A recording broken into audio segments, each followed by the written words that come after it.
What's up, gamers, and welcome to a special edition episode of Last Cloudia.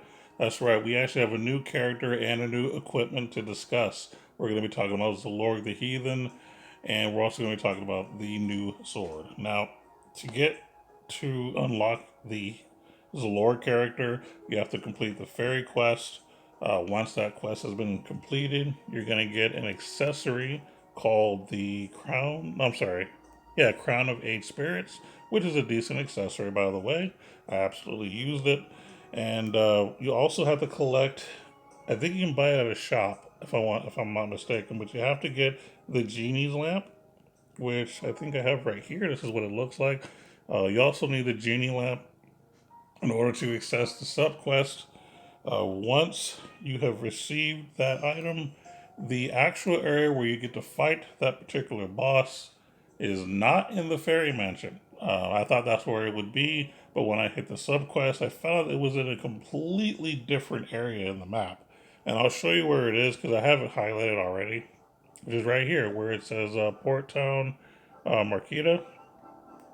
I've already beat it once, but just like every other boss, if you fight it a second time, you can fight it again for a bunch of gems. So, Zleorg the Devourer is the name of the mission. Oops, I'm not going to fight. I'm just trying to show you. So, you can get about 950 crystals if you do everything correctly, which shouldn't be difficult to do if you're already able to beat it naturally.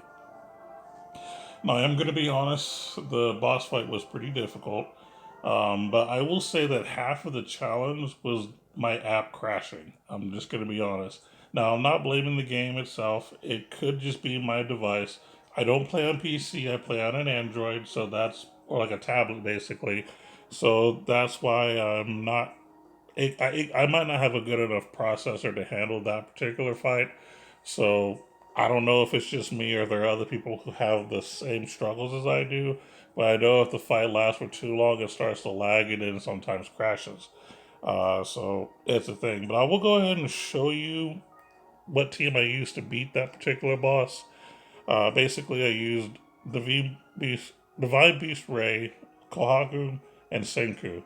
I like the fact that I used two of the Doctor Stone characters in the same team. I normally don't do that, honestly, but this is a boss where I actually needed these specific characters. Alright, so like in my boss tip video, I did follow a lot of my own instructions. I have at least two characters here that dual wield, being Ray and Kohaku. I have the type of arcs to go with them that increase skill damage. One of them even has something to help with breaking.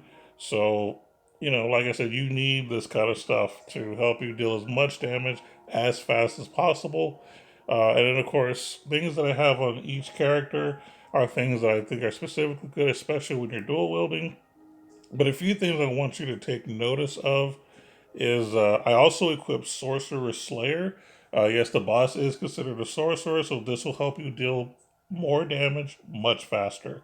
So Sorcerer Slayer with special boost, I gave this to Ray and Kohaku, and I'll show you Kohaku in a minute. Another thing to note that I gave both characters is I let them have all of their weapon boosts, like claw high boost, sword high boost, stuff like that. I also give them both Holy Aura. Now, this is one of those abilities that not everyone agrees with. Some like it, some don't.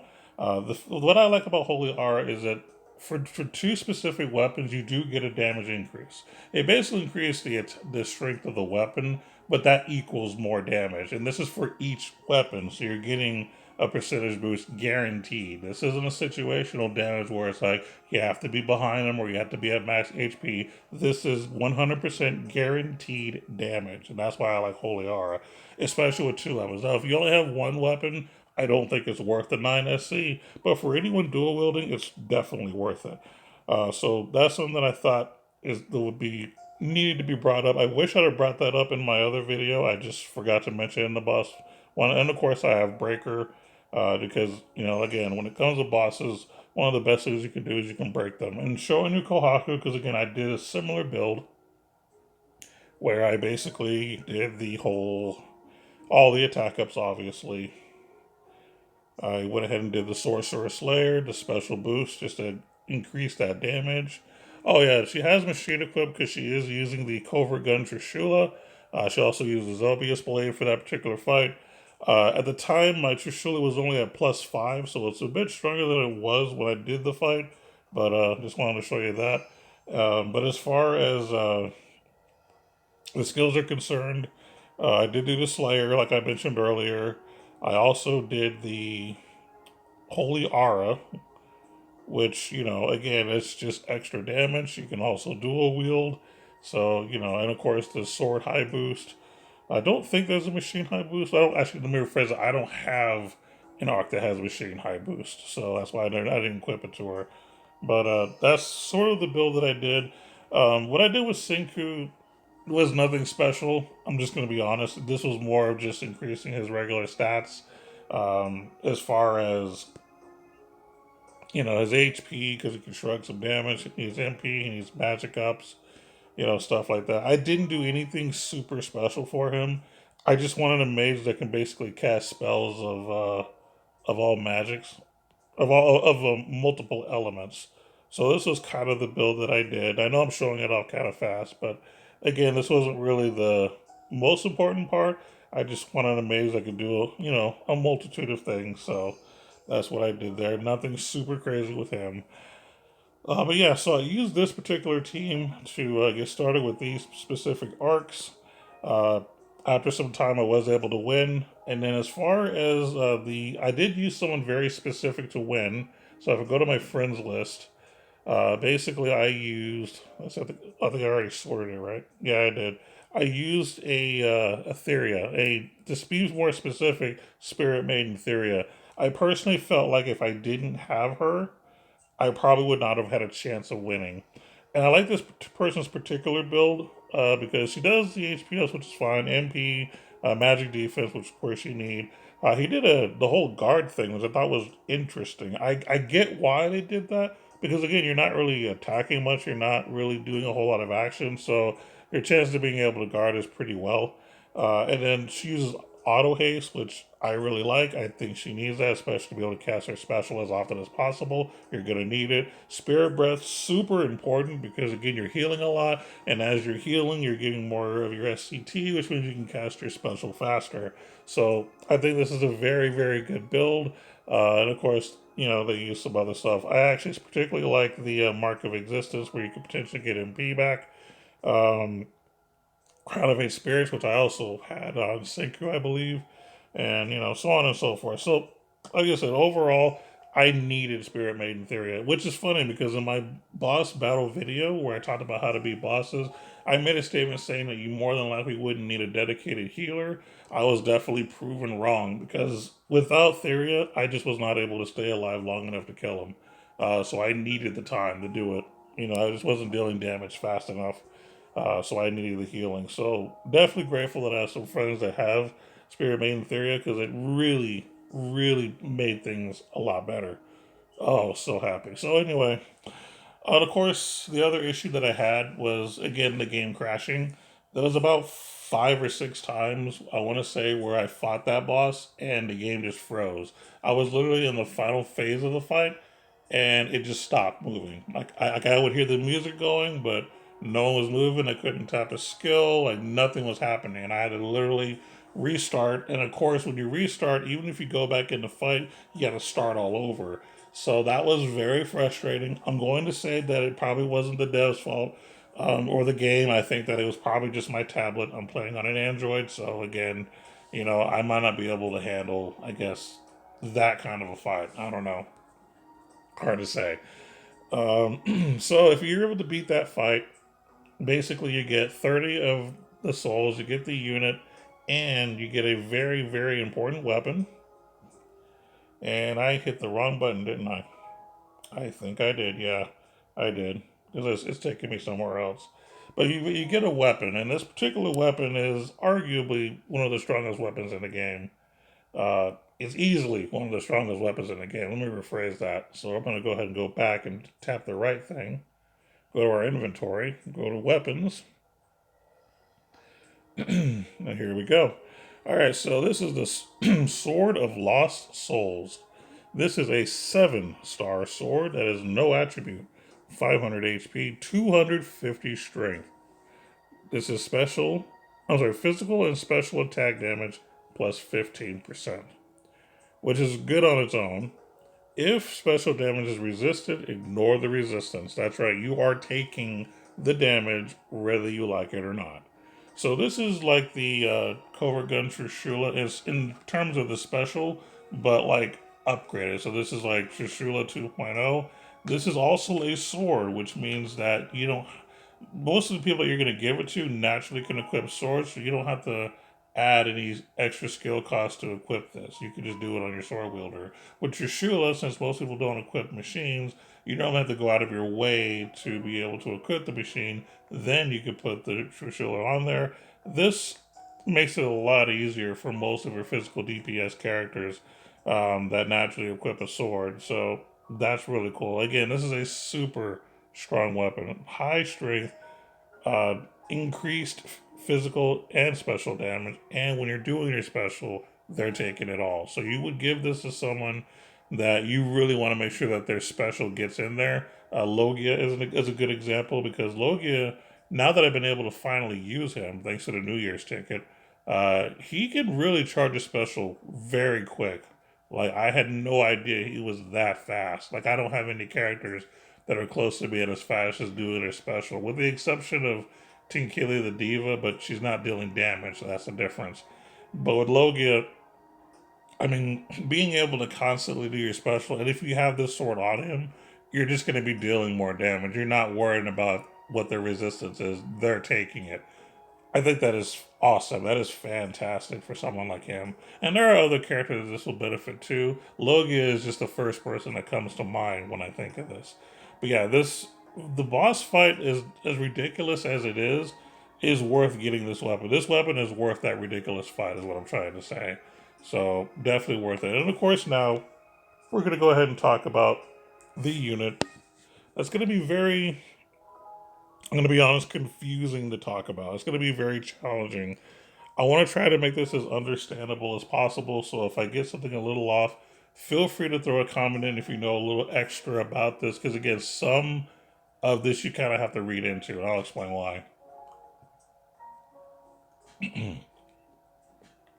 Gotta give me a drink of water here because I got a lot of talking to do apparently.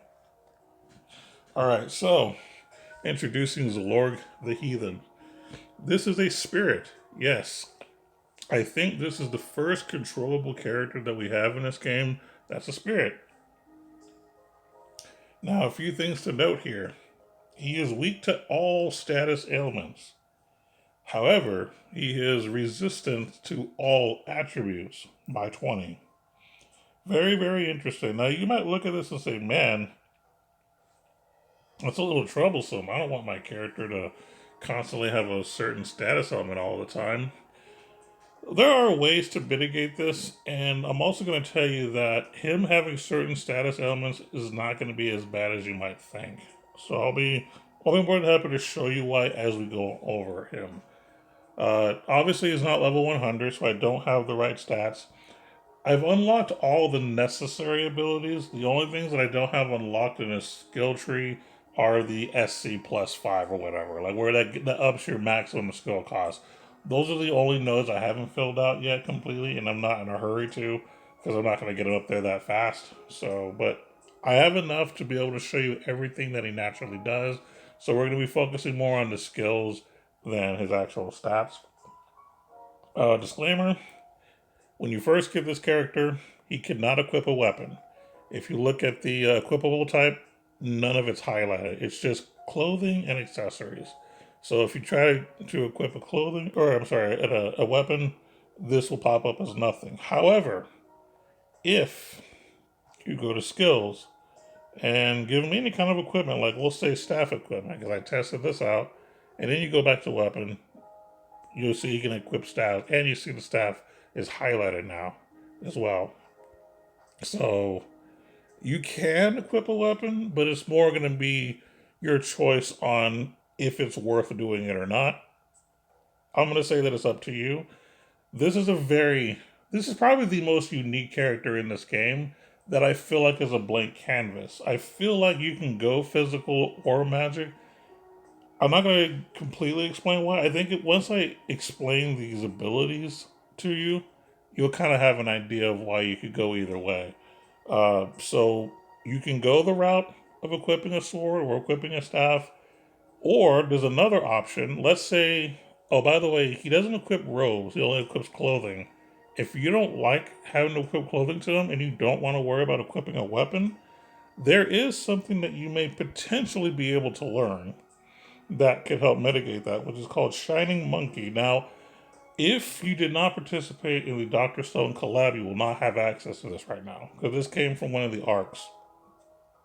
Shining Monkey says strength, defense, intelligence, and mind plus 10% when no armor or weapon are equipped. Now, when it says no armor, it's talking about clothing as well. What they basically mean is that when you go to equipment, anything in the armor slot. So if there's nothing there or on the weapons, you get automatic 10% on everything. So you can go that route with him. That's actually a viable idea. You just have to decide to yourself if it's going to be worth it or not. Some people would rather have a weapon and armor. The only reason I'm even bringing this up is because since he doesn't naturally equip weapons, I think it's a clue that you could be creative. But again, if you didn't participate in the Doctor Stone collab, you're not going to have access to Shiny Monkey. So this might not matter to some of your newer players. But for some of the older players, I just kind of wanted to bring this up because that could be something interesting to you. All right. Again, like this is one of those characters that is very, very unique, and you'll see why here in a moment. Now, I do have to actually talk about each skill because it matters for certain reasons. So, skill S, his S1 is frontal medium area earth combo attack.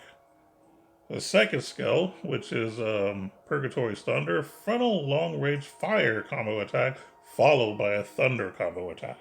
So right now we've just covered 3 elements and 2 skills. There's a reason for this. S3, Heaven's Cold, targeting wide range light combo attack, followed by an ice combo attack. So now we have 5 of the elements covered. But what about dark? Take a look at Dimensional Coffin. Powerful dark combo attack on an enemy. Ignores attribute resistance. Damage cap 99,999.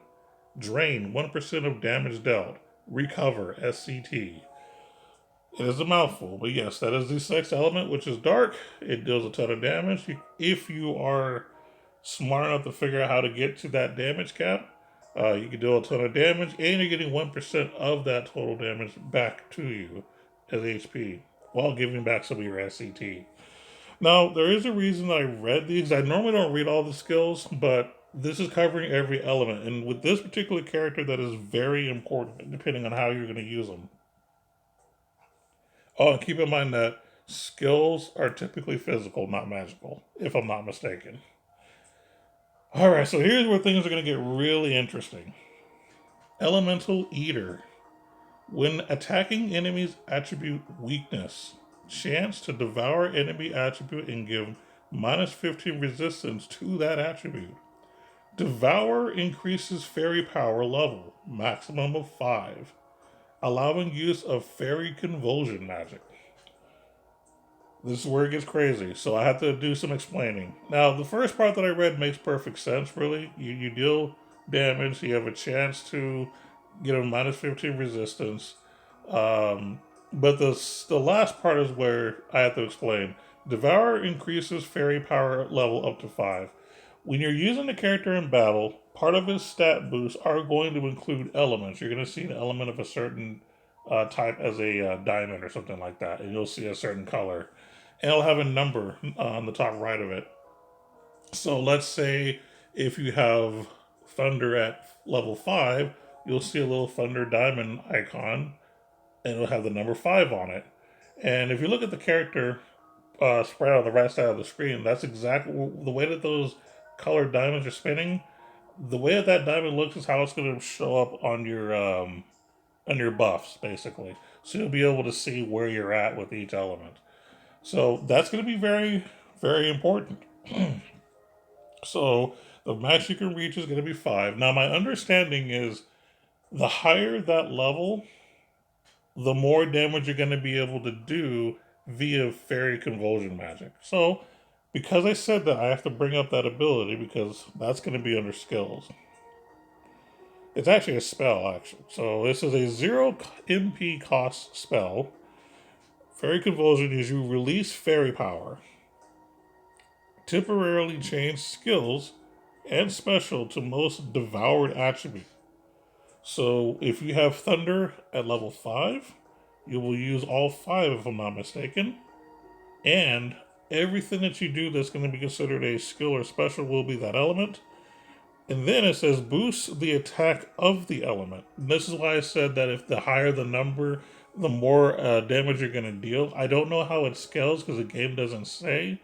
I kind of wish there was an in-game chart to do that. I hate having to go outside of a game to figure out what something actually does. That's a pet peeve of mine. And a lot of these games, not just this game, but many others, is you really don't understand exactly what this does. But anyway, so you basically boost the attack of that element, which I believe is based on whatever that number is that you've devoured.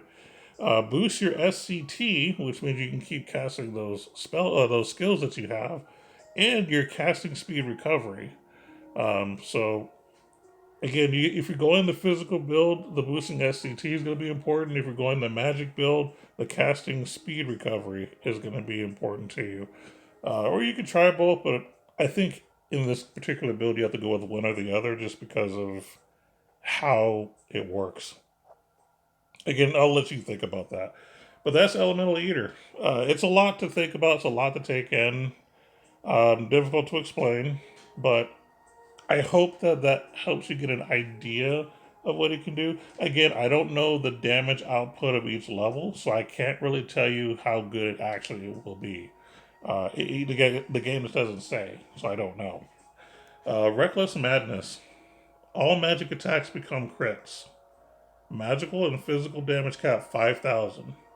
Recovery time for status elements and status down effects on unit doubles, excluding some status down effects. This also needs explanation. Where it says all magic attacks become crits, I don't think that's accurate. I think all magic attacks have a higher probability to crit, but you don't automatically crit when you're doing magic spells. And the only reason I know this is because I've tested this, and it does not always crit. I crit a lot, but not 100% of the time. There's another reason that I think that this is just a typo or just a missing in translation, but I'll explain that once I get to it. As far as everything else, magical and physical damage cap plus 5,000 is pretty good. I mean, you're already able to potentially deal 100k damage with a special, but this is just talking about all magical and physical related damage. Recovery time for status elements and status down effects on unit doubles. So if you're blinded, you're going to be blinded for longer. Sounds bad, right? It sounds bad. It's not as bad as you might think, though. Again, this is one of those characters that you really have to think about as far as how you want to build and how his negative side effects may not be as bad as you think. There are two ways that you can think of this. One, if you're running a character like Spirit Maiden Theria, she can easily just heal you of whatever you've been afflicted with. So it's not a big deal if you're worried about, being messed up for too long. So you don't have to worry about that bottom part if you're running a good healer. Secondly, him having a status element might increase other abilities, depending on if you've earned a skill or particular accessories or weapons or even skills that you can learn through other arcs that might give you some kind of a boost if you happen to have certain status elements. So this actually could work in his favor as far as being afflicted with certain illness or ailments. But again, you got to be creative because again, him having negative side effects could potentially help him. Remember, he's weak to everything. It's not just because he's so broken that he has to have something bad. It's more that if he has something bad, there's something he's getting out of it. You have to understand that. So yeah, let's go ahead and talk about the skills. Again, a very unique character. I'm highly looking forward to using him more for sure. I'm gonna build him up. It's just that it's gonna take a while. All right. Now, for the sake of the video, I've basically removed all equipments and all of the skills that I would have added, just because I want to show you how he is naturally. And I have unlocked everything except anything that increases his skill cost, maximum skill cost. So His free abilities are his thus magic skills. He has Crimson Flare, Diamond Dust, Grand Cross, Val's Rise, Zerd, Shining Zoc, and Abyssal Gate. So he has basically powerful spells of each element. He does not have Apocalypse, so he's just dealing specifically with elements, which makes sense because the elements determine a lot of things about him. But yeah, he can do pretty much everything when it comes to magic in terms of elements, and he comes with weak, which I think is very strong. In my boss battle video, I mentioned how very important it was to cast weak on your boss enemies so that all of your characters can deal more damage. The fact that he has it naturally is just an added bonus. Fairy Convulsion, we actually talked about this already because it works great with one of his traits. Like I said earlier, when you're releasing your fairy power, um, it temporarily changes the skill and specials to the most devoured attribute, which basically means whichever element has the highest level, that's the one that's going to be devoured. So if you have thunder at 5 and fire at 2, it's going to devour the thunder since it has the highest amount, which thus increases your damage output. And of course, boost the attack of the element, boost SCT, casting speed, all that good stuff. So again, I think this is going to be very, very powerful if you manually control it and do specific things to get to that. And that might be why you want to still use some of the spells because, if you use, like, let's say Val's Rise a bunch of times and get like 5 thunders, you can then use Fairy Convulsion, use up all the thunder, slots, if you will, and then all of the skills you do, or magic, if you want to continue casting the same magic, will deal that damage and it'll be much stronger. It's, like I said, it's very interesting. Oh, sorry, no. Only skills and specials will get the boost, right? It says boost the attack of the element. Okay, yeah, so it could go either way, whether it's your S3 or your magic spell. You'll get that increased damage. All right, moving along, because again, that's another one to really think about. Advanced magic circles, which is nice. He gets Proud Force because, with him being able to potentially crit very often, why not have Proud Force? Auto Brave and Auto Aura. You might think, why both? Again, this is one of those characters where you can really build any way you want. Regardless of which way you're doing it, you're going to get an extra boost either way. It helps for multiple other particular reasons, but like I said, I want you to think about it more. He also has auto crit. This is one of the reasons why I think that trait is being described incorrectly, unless I'm reading into it wrong. So, because if your magic automatically crits, why would you need auto critical? You wouldn't need this. So that's why I think that other trait, and I'll show you real quick. The one that says all magic attacks become crits with Reckless Madness. I think, well, I think this just is a high chance. Now, this is specifically talking about magic. So when he has auto crit, this could just be referring to skills rather than magic. But I feel like that trait was translated a little bit off because I don't think all the magic crits all the time. I think it crits most of the time. But auto crit's still nice to have. He also has illumination. This is a particular skill that comes from the Christmas tree arc that came with Saintly Theria, so I thought that was very interesting that he would naturally have it. But it makes sense. Every 10 seconds, generate a random magic wall, which is fire, ice, earth, thunder, light, or dark. An effect will repeat 3 times. So basically, throughout the fight, you're going to be getting a element of resistance randomly to multiple potentially. Pretty cool. Here's another very interesting thing about this character. He has all of the attack raises of each element. So fire attack, ice attack, earth attack, thunder attack, light attack, and dark attack raise. So what this basically means with all of your skills you're going to be casting, you're dealing extra damage no matter what it is. It's extra damage. It's really, really strong if you build this character up. Your S1 through 3, and even your special is going to be ridiculous, especially with that Fairy Convulsion spell. I think this is just going to make it that much more devastating. Like I said, I'm sure there's a way to get to that 99k damage, but it's going to require a lot, depending on how you decide to run them. The fact that you have the option of every element is really, really cool. And he needs it because of the whole fairy convulsion magic thing. Spirit Breath, recover SCT when HP regenerates. So, why not? He needs all the help you can get to get some SCT because you really want to throw those skills as often as possible. High level magic chant, which is, since he does cast spells, you kind of want him to be able to do it quickly. Thaumaturgy ring, which I may have pronounced wrong, but whatever. The higher the magical power, the more powerful the physical attack. So if you're really trying to make sure that your physical attacks become strong, since they're typically based off of your strength. With the Thaumaturgy ring, it actually increases by a percentage of your intelligence as well. I don't know what the percentage is exactly, or if there's a cap, but all I know is that it helps to some degree. I would also highly recommend, if you're gonna really, really go that route, is use phase change as well. Increase power of regular attacks proportionate to magic power. I believe these abilities stack. If I'm wrong, please correct me. I don't mind being corrected because I would rather the community know what's correct. It's something I never really asked or got clarification on, so I don't know. But I'm pretty sure it stacks. I want to say it does.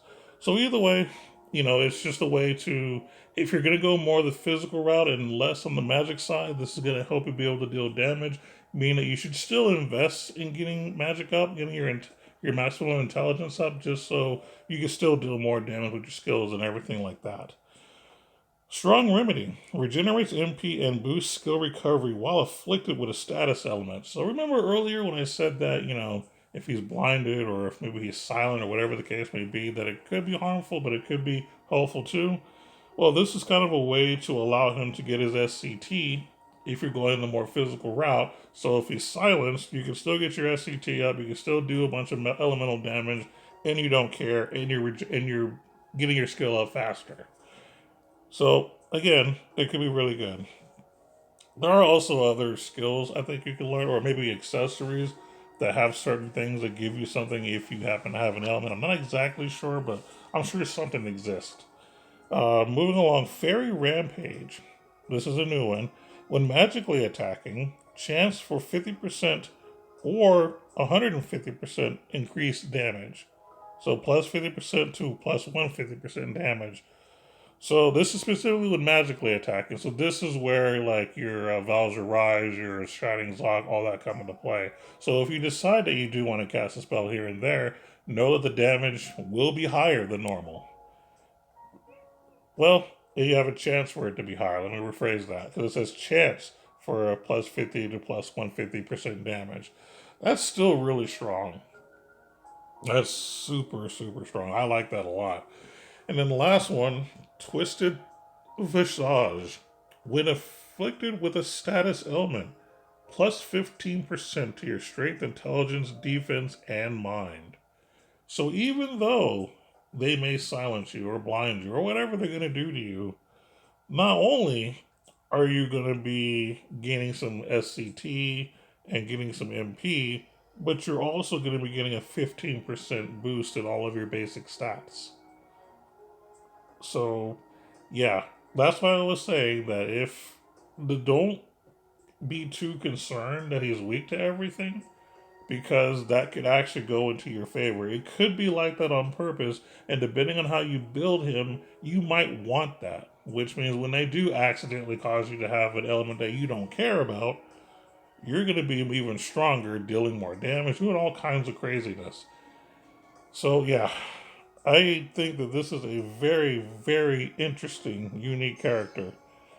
I can't even begin to describe, like, what tier he would be. I think that, cause like I said, this is one of those characters that you can do a variety of things with. Like I mentioned earlier, uh, you could just not have a weapon or armor, equip Silver or Shiny Monkey if you happen to play the Dr. Stone collab, and then get all of his, stats up, or you want to focus on magic since you know it's going to potentially do more damage, you can go give him staff equip and then just say, hey, I want to give him Heaven's Cry since he's going to be critting a good chunk of the time anyway.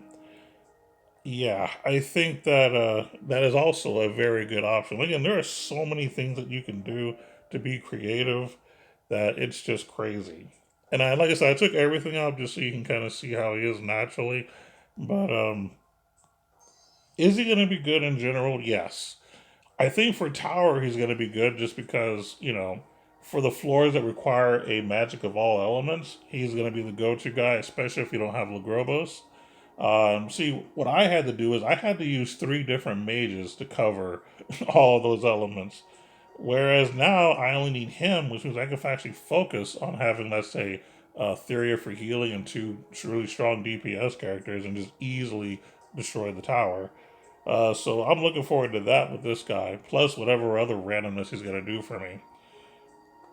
As far as PvP, I don't know. I'm not gonna lie. I don't know if he's gonna be really good. I think that he's the kind of character that needs time to be really good, and Arena I think is too fast for him. So I don't think I could be wrong, but I don't plan on seeing him much in the arena unless people are just testing him. And as far as like boss battles, I think he'll be good because boss battles are long, and he can cover all elements and potentially specialize the one specifically if you play him correctly and do the whole fairy convulsion thing with elemental leader. It's possible that he may be able to just solo like destroy a boss if built and used correctly. I don't know necessarily how to build them properly because again, this is something that I think that we're all kind of brainstorming. If you have any ideas, I would love to see them in the comments, not just for myself, but for the community in general. Whenever people do get this character, yes, it is a challenge to get this character, but I think it's worth it. Not only for him, but to get the sword as well. Definitely worth the fight and the stress. But overall, I think this is a fantastic character, especially since it is technically free. It's not the whole Melza situation where she's a free character, but she sucks. I hate to say that, but she does. I really, really hope they revamp her to be much better. But anyway, I'll stop complaining about her. But for him, this guy Zleorg being a free character that you have to work to get, he's definitely worth it. I think that he's going to be a lot more powerful than I'm giving him credit for. I think he's pretty good, but I just don't know how to build them properly. I just know how to brainstorm ideas, and hopefully, someone can come up with something that we can try testing, and we can make this guy really, really something. Like I said, I think that he has the potential for greatness. I just don't know what to do with him yet. I do have suggestions, like up his attack ups, up his magic ups, do the whole like phase change with the thaumaturgy ring to help increase damage across the board. Just add it up. You know, potentially Shiny Monkey, but if not, give him Robe Equip, give him Staff Equip, and boost a lot of stats. Or if you really want to just go all physical, give him Sword Equip, give him the new sword. You know what I mean? Like I said, there's so many things that you can do to potentially make this guy much better. And again, you just have to be super creative. But overall, I'll give this guy the mid to top tier because again, it's a character you have to think about. This isn't like, oh yeah, I know exactly what to do, and this is the type of character. This is a new, unique character that just does different things. So take it as you will. I'd like to know your opinion on this guy. Do you think he's going to be amazing everywhere? Do you think he sucks? How do you think he should be built? What are some clever ideas you've thought of? I'd like to hear that. I really want to see your comments on this one specifically because, again, this is a special, special character. And man, would that fight hard. But anyway, that's going to do it for today's video. I appreciate you guys taking the time to watch. I'm not doing any kind of multi-pulls just because I've already basically blew my load trying to get Lilibet. And I still haven't got her yet, but hopefully I'll get her later on. I'm probably going to spend a little more money and see if I can get her. And if not, then it just wasn't meant to be. But until the next episode, keep gaming. Take care, everyone. Later.